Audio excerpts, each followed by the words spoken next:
bulan Rajab tidak didapat di bulan-bulan yang lain. Oleh karena itu ada di bulan Rajab ini namanya wali khusus yang Allah ciptakan adanya di bulan Rajab. Kalau kagak datang bulan Rajab, Allah tidak jadikan wali khusus itu. Begitu juga malaikatnya Allah Subhanahu wa ta'ala. Allah berikan ada malaikat-malaikatnya yang mana mencatat manusia-manusia yang memuliakan di bulan Rajab ini. Oleh karena itu, cerita di bulan Rajab ini di dalam kitab itu begitu banyak. Khususnya cerita Nabi kita Muhammad SAW. Nabi diberangkatkan oleh Allah Ta'ala itu dari Masjidil Haram ke Masjidil Aqsa. Itu bukan perkara yang cepat, tapi kilat. Kalau cepat aja masih bisa diukur. Kilat. Kalau kilat namanya hitungan cahaya. Kalau cepat hitungan mobil, motor, kereta, pesawat. Ya itu cepat. Oh naik pesawat cepat. Kalau ke Mekah, kalau naik kereta lama. Ya, tapi kalau kilat berarti hitungan cahaya. Nah, kalau hitungan cahaya ini sangat cepat, sangat cepat. Ya. Dan tidak hanya dari Masjidil Haram ke Masjidil Aqsa, tetapi langsung ke Sidratul Muntaha. Itu di dalam perjalanan Nabi kita Maulana Muhammad didampingi oleh siapa? Oleh malaikat Jibril. Ini saya sedikit ringkas saja. Nabi Shallallahu Alaihi Wasallam di Masjidil Aqsa, beliau ketemu dengan arwah-arwah salihin, arwah para anbiya, arwah-arwah orang-orang yang terdahulu yang beriman kepada Allah. Nabi jadi imam. Pengen berangkat, ya. Nabi disiapkan nama kendaraannya. Itu surga itu kendaraannya banyak.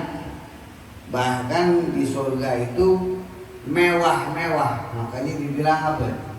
Enggak pernah tuh surga kedengaran di kuping. Bagaimana itu surga ya? Kalau kita pengen ke suatu tempat, kita lihat di YouTube dulu. Oh, tempat ini begini.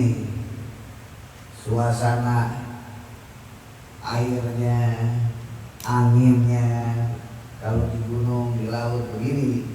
Begitu juga mata tidak pernah tahu surga seperti apa, ya. Begitu juga mata tidak pernah lihat. Kalau YouTube bisa kelihatan, oh ini Eropa begini nantinya, ya. Ada lautnya begini, gunungnya begini, kotanya begini, jadi bisa lihat. Jadi kita bisa pikirin kalau sono yang enak di mana. Gitu. Dan juga nggak pernah terlintas di hati, nggak ada terlintas, ya. Kalau kita lihat YouTube, kita bisa lihat, oh yang enak kalau ke daerah Surabaya, enaknya kemana itu yang kalau ke gunung tuh, apa Malang itu apa? Bromo. Oh tahuan nih, suasana hati bakal enak di situ. Buat apa yang ngadem? Naik ke puncak, naik apa tuh, mobil apa tuh, mobil lagi, nah bisa dia. Nah, itu tahu suasana hatinya, karena dia bakal ceritain tuh suasana hatinya sama istrinya, sama anaknya, sama orang-orang terdekatnya. Jadi bisa cerita, oh Bromo kayak begini. Surga nggak bisa. Tapi Allah Ta'ala bilang paling enak-enak di tempat itu namanya surga. Nah surga itu ada kendaraannya. Nah buruk ini kendaraan paling jelek tadinya, paling kurus, krempeng, kecil, pendek, tahu nggak? Kalau mandi dicengin mulu, tahu dicengin, dikatain mulu. Di sini pesantren yang sering dikatain siapa nih? Masih jembrut tuh, siapa? Tuh Alkap. Nah, satu. Aduh, ya biasa itu kan dia tuh. Siapa yang sudah dikatain? Karena apa? Modelnya begitu. Ya, bisa gitu kan? Modelnya kan gitu. Pokoknya yang modelnya kurang begitu aja, kurang serau. Sama. Terus begitulah yang namanya buruk. Buruk nggak dihargai sama teman-temannya. Bagus yang lain. Tapi itu buruk dikasih kabar sama malaikat Ridwan atas perintah Allah. Ridwan kasih kabar bahwa dia adalah satu-satunya kendaraan yang akan ditunggangi oleh Nabi besar Maulana Muhammad. Baru dengar begitu itu buruk langsung muter ya, kira muter, gemuk badannya, dirubah sama Allah. Dia punya keadaan begitu indah sehingga melebihi keindahan-keindahan kendaraan yang ada di dalam surga. Ternyata buruk yang dicengin, yang dikatain, yang dihina-hina, itu buruk menjadi kendaraan yang mulia, kendaraan kekasihnya Allah Nabi besar Maulana Muhammad. Itu diturunin ke bumi Allah untuk dikendarai oleh Rasulullah Nabi besar Maulana Muhammad sallallahu alaihi wasallam. Dari situ Rasulullah bingung karena tinggi buruk tuh, ya buruk. Kalau diibaratin nama Habib Utsman bin Abdullah bin Aqil bin Yahya, dia seperti kuda, ya kuda modelnya, kendaraannya seperti cuman bersayap. Bedanya kalau kuda di sini bersayap kalah mobil narsi. Tahu nggak? Mobil apa lagi yang paling hebat kalah kalau kuda di sini bisa bersayap. Sayap kuda di sini. Ini nggak bisa bersayap kalau mulu kuda di sini. Tuh kuda lebih besar dari kuda tuburok. Ada sayapnya. Ya, indah di punya muka, ya, tinggi, lebih tinggi dari kuda, lebih tinggi dari kuda. Saking tingginya Nabi tidak bisa untuk tunggangi, maka Allah Subhanahu Wa Taala memerintahkan arwah di antaranya adalah Tuan Syekh Abdul Qadir. Ini kata Imam Habib Utsman bin Abdullah bin Aqil bin Yahya. Itu yang jadi tangganya apa? Ruhnya Syekh Abdul Qadir Jilani. Punggungnya diinjak sama Nabi Muhammad SAW. Jadi kalau Rasulullah ada setempel, kalau kayak kita setempel itu apa ya? Kain lalat. Kain lalat itu tulisannya khataman Nabi. Di kain lalat itu Rasulullah tuh di belakang pundaknya makanya bilang baina katifaihi alam. Di antara dua punggung itu ada stempel.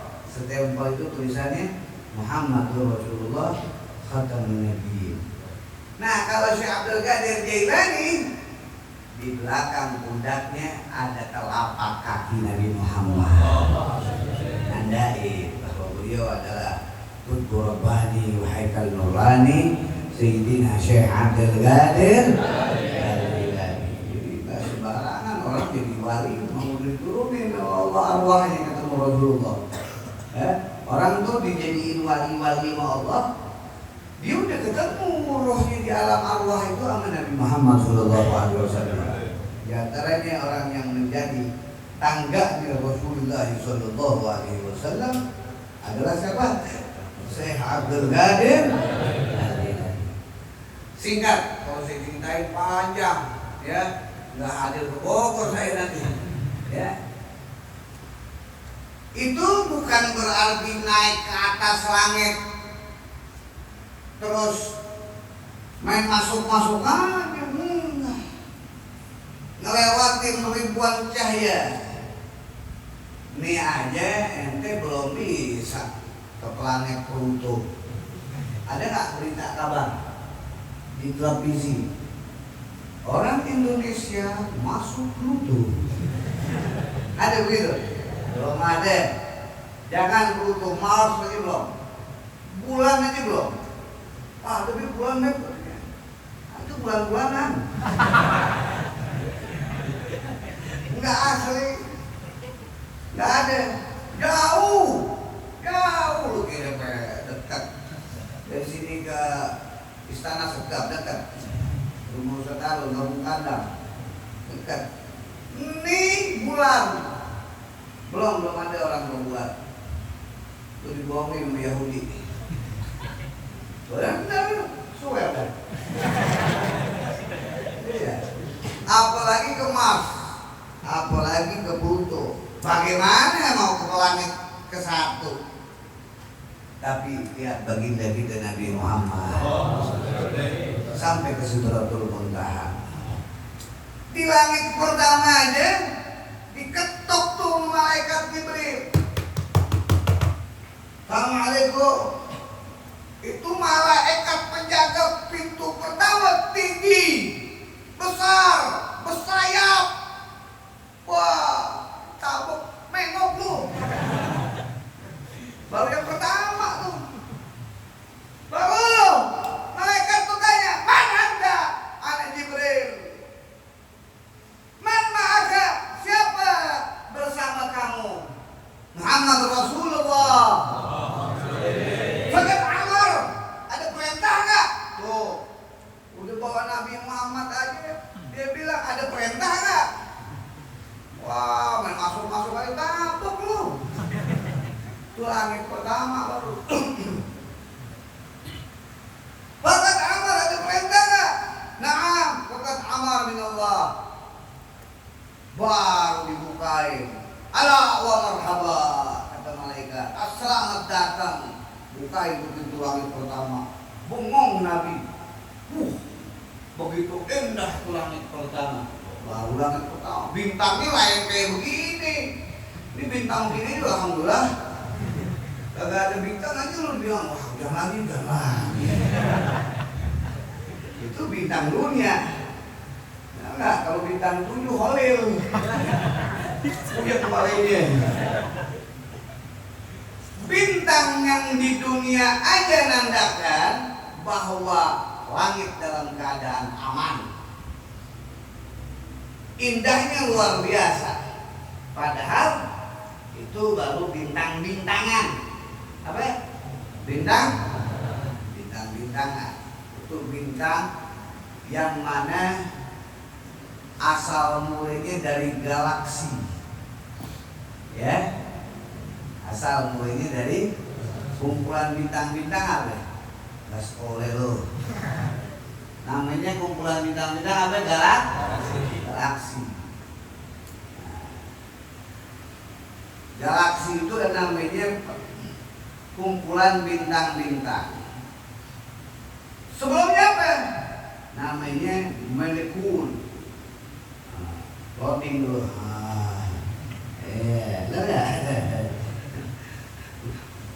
Dawan pacaran mulu deh, sekolahan. Nah, molekul itulah yang menjadikan apa? Semua keadaannya kita tempatin ini. Ada bulan, ada bintang. Ya, molekul terkecil namanya apa? Atom. Apa? Atom. Oh. Ada lagi yang terkecil? Ada. Apa Beb? Belajar. Tanya Nusa Darun. Nah, Dari situlah Allah jadikan baru namanya bintang-bintangan. Masuklah Rasulullah ke langit pertama, dilihatin bintang-bintang. Kalau di sini kan bintang warnanya putih doang ya, begitu tuh, pink-pink gitu kan.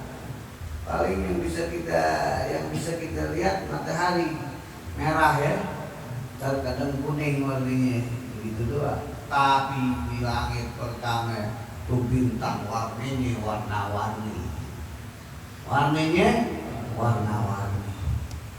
Ada hijau, kayak ini anti batu, itu merah, batu cincin, batu berlian, nggak pening. Wah, kalau oleh ke situ diambil semua ya. Kalau diceritain panjang, langit pertama ada apa? Masuk langit kedua, ketiga, keempat, kelima, keenam, ketujuh. Terus setiap langit aroma hawanya beda. Di sini kan bau gaharu. Gaharunya gaharu asap ini. Kalau gaharu ibarat kata yang asli jadi obat. Itu kalau di mana?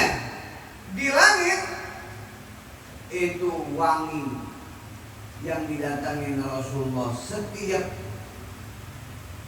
langit pertama, kedua, ketiga itu wanginya beda-beda, hawanya beda-beda. Ini kalau pagi-pagi keluar kena hawa pagi enak apa kagak? Seger kan? Nah kalau ada aromanya gimana? Bau kebakaran aja ente cium, bau sate apa lagi? Wah siapa yang bakar makan sate nih? Lelah. Ini setiap langit semuanya wanginya beda-beda. Itu baru langit, belum surga. Wanginya beda-beda dan bentuk keadaannya beda-beda. Subhanallah bihamdih. Jadi Utsman ceritain banyak. Ringkas ceritanya, sampailah ke langit ketujuh. Maka dipersilahkanlah Rasulullah oleh malaikat Jibril. Silahkan ya Rasulullah. Rasulullah marah. Oh, katanya begini Jibril, katanya. Ente kan katanya mau nemenin ane. Temen ane. Kok di tengah-tengah jalan yang ditinggalin? Apa kata malaikat? Jibril, seandainya saya melangkah satu langkah saja, maka saya akan terbakar. Itulah maghrib. Padahal malaikat Jibril adalah pimpinan malaikat. Malaikat diciptain dari apa? Dari cahaya. Nabi Muhammad dari apa? Dari tanah. Basyarun lakan basyar, dari tanah. Tapi kok tanah bisa masuk? Karena tanah yang dibuat oleh Allah ini bukan sembarangan tanah. Tanah yang Allah buat dari surga, yaitu Nabi kita Maulana Muhammad. Nuran baga dan cahayanya di atas segala cahaya, kata Habib Ali Habsyi. Kata Allah Subhanahu wa taala dalam firman-Nya, nur baga bulan. Cahaya di atas cahaya. Jadi yang mengalahkan malaikat Jibril. Nabi Muhammad dibungkus pakai jasad, nah jasadnya tanah dari surga. Ruhnya adalah nur, mengalahkan semua nur. Nuran baga bulan, cahaya lebih daripada cahaya yang lain. Makanya Rasulullah bisa nembus sampai ke Sidratul Muntaha. Disitulah di Sidratul Muntaha Nabi Sallallahu Alaihi Wasallam berjumpa dengan Allah Subhanahu wa Ta'ala. Antum sudah diajarin pasti sama guru-guru semuanya. Apa? Salamnya Rasulullah SAW. Rasulullah salam pertama kepada Allah apa? At-tahiyatul barakatus salawatul thayyibatul lillah. Dijawab sama siapa? Sama Allah. Assalamualaikum ayuhan nabiyyu wa rahmatullahi wa barakatuh. Nabi nggak lupa sama kita. Di depan Allah Nabi bilang apa? Tapi yang saleh, ya, yang soleh, yang beriman, yang baik-baik, dia punya pikiran baik, dia punya hati baik, dia punya tingkah laku baik, dia punya kehidupan mau jadi orang baik, maka Nabi bilang apa? Assalamu alaina wa ala ibadillahi sholihin. Ya Allah, ada salam dari umatku yang baik-baik. Nah, yaitu orang-orang yang saleh. Insyaallah antum semua jadi orang baik. Disalamin sama Nabi kita Muhammad SAW. Nah, kesimpulannya di seluruh cerita, saya kalau ceritain panjang. Nabi SAW waktu sebelum dan sesudah menerima perintah dari Allah, Nabi kaget.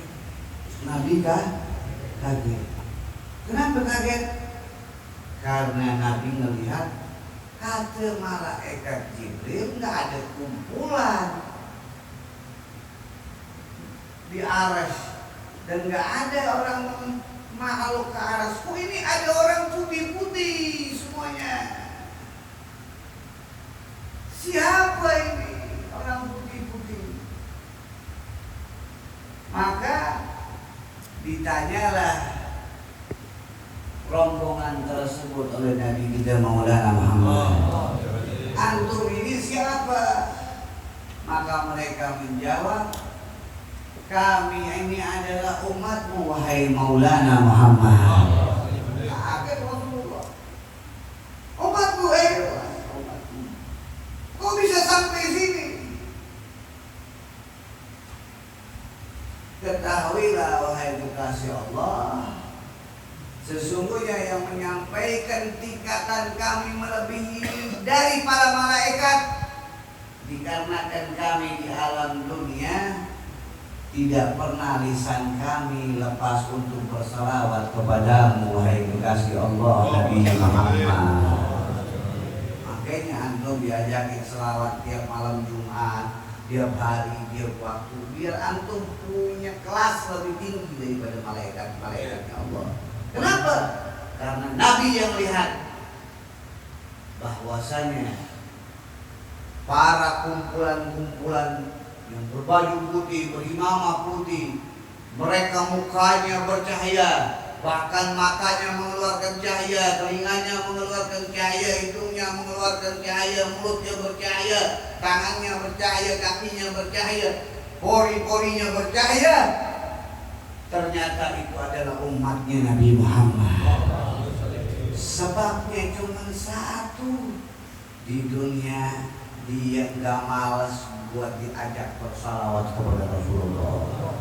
Dilawan tuh malesnya, dilawan tuh lalainya, dilawan tuh gak enak hatinya, dilawan waktu-waktu yang bakal menyibukkannya, semata-mata untuk membasahkan lisannya kepada Rasulullah SAW. Bisa taruh tuh matinya tuh ngantuk. Dilawan pada ngantuknya. Kayak antum di sini, ada yang megangin perut dari tadi, lapar. Ada yang asam mau dibikin ngeluku. Ada yang melihat jamu entah kebun, apa nih? Ada yang begitu. Nah, tapi ini sama yang antum sebut, yang antum muliakan adalah Nabi besar Maulana Muhammad. Inilah sebab yang menjadikan antum nanti insya Allah kita semua bisa lebih tinggi daripada malaikat Allah. Tentunya tidak mungkin jadi malaikat Allah dulu. sebelum diampunkan dosa-dosa kita. Ya, tentu baca salawat akan menghapuskan dosa-dosa kita. Bukan hanya itu, bahkan kedua orang tua kita, sebab kita salawat, orang tua kita diampunkan dosanya oleh Allah Subhanahu wa taala. Antum lagi selawat, bayangin muka mama, bayangin muka baba. Mama sama baba antum diampuni dosanya oleh Allah Subhanahu wa taala. Berkahnya Nabi Muhammad SAW. Antum lagi baca ya Nabi salam alaika.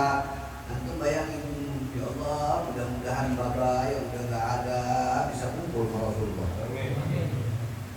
Itu babanya di dalam kubur, mamanya di dalam kubur, diampuni dosanya sebab anaknya bersalawat kepada Nabi Muhammad SAW. Begitu juga, antum punya kakak, punya adik, kayak Habib Mustafa. Ya, kita bayangin mukanya, saudara kita diampunkan dosanya. Punya istri, istrinya dibayangin mukanya dari selawat sama Nabi, diampunkan istri dosanya. Anak-anaknya dibayangkan mukanya. Oh, anaknya pengen jadi anak sukses, anaknya pengen jadi anak yang bawa berkah, anaknya pengen jadi anak yang membahagiakan kedua orang tuanya. Maka bicara kamu membaca salawat kepada Rasulullah, bawa tuh muka-muka anak ini. Nanti kalau insya Allah antum punya turunan, tuh anak bakal gembirain ente, bakal senangin ente, bakal muliain ente. Sebab tuh anak dikala ente bersalawat kepada Rasulullah, ente selalu bayangkan wajahnya. Dengan kemuliaan Rasulullah, itu anak akan menjadi anak yang membahagiakan kedua orang tuanya. Hasya wa kalla, nggak mungkin enggak buat Nabi Muhammad SAW. Pasti, jangan diragu dengan Rasulullah SAW. Laulaka ya Muhammad, ma khalaqtu abda. Tanpa ya Rasulullah nggak ada tuh yang namanya otak pintar, nggak ada. Nggak ada tuh yang namanya kehebatan tuh nggak ada. Nggak ada tuh yang namanya kemuliaan tuh nggak ada. Gak ada yang namanya kebesaran, keagungan tuh gak ada. Semua diciptain yang namanya itu semua karena adanya Nabi Muhammad SAW. Oleh karena itu, hadirin yang dimuliakan oleh Allah Subhanahu wa taala, sebelum Habib Mustafa Al-Jufri membaca doa kepada Allah Taala, mari kita fatihahkan untuk sahibul magam syarif hababahu min al-rahman bi hasan al-mahsin, dan sahibul qaul akhina Habib Mustafa bin Ja'far As-Segaf, dan luar Ja'far bin Umar bin Ja'far